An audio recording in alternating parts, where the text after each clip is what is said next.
Hi friends, Ayyanar துணை திங்கக்கிழமை என்ன வரும்ன்றத ஒரு சின்னதாக பார்ப்போமா?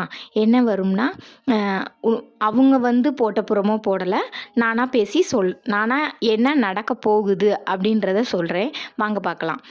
சேனலை சப்ஸ்கிரைப் பண்ணிக்கோங்க, லைக் பண்ணிக்கோங்க.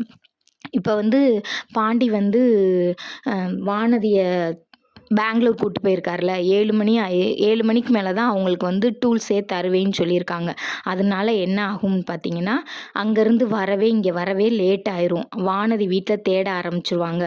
அதனால வானதி வீட்டில் தேட ஆரம்பித்தனால ஒருவேளை இது நடக்கலாம். அய்யனார் அவங்க வீட்டுக்கு பாண்டி வீட்டுக்கு எல்லாரும் சத்தம் போடுவாங்க. அவங்க நீங்கள் நல்லவங்க அப்படி இப்படின்னு சொல்லி பேசுனீங்கல்ல, இப்போ பாருங்கள் இப்படி பண்ணியிருக்கீங்க அப்படின்னு சொல்லி சத்தம் போடுவாங்க. சத்தம் போட்டோன்னே இது ஒரு பிரச்சனையாக வர்றதுக்கு வாய்ப்புகள் இருக்குது. அதுக்கு தான் பாண்டி சொன்னார் வேணான்னு. ஆனால் வானதி கேட்கவே இல்லை. கேட்காம அடமண்ட்டாக போனாங்க. இப்போ இந்த விளைவுகள் வரும். இன்னொன்று என்னன்னு பார்த்தீங்கன்னா, சோழன் நிலா மேலே அவ்வளோ உயிரே வச்சுருந்தாரு. இனிமேல் என்ன ஆக போகுதுன்னா, நிலா சோழனை லவ் பண்ண ஆரம்பிக்க போகிறாங்க.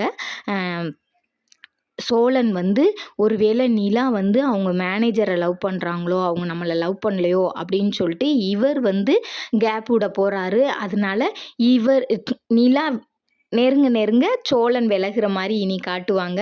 இதுதான் இனிமேல் நடக்கும் நான் நினைக்கிறேன். இது உண்மையாக இருந்தால் கமெண்ட் பண்ணுங்கள், சப்ஸ்கிரைப் பண்ணுங்கள், லைக் பண்ணுங்கள்.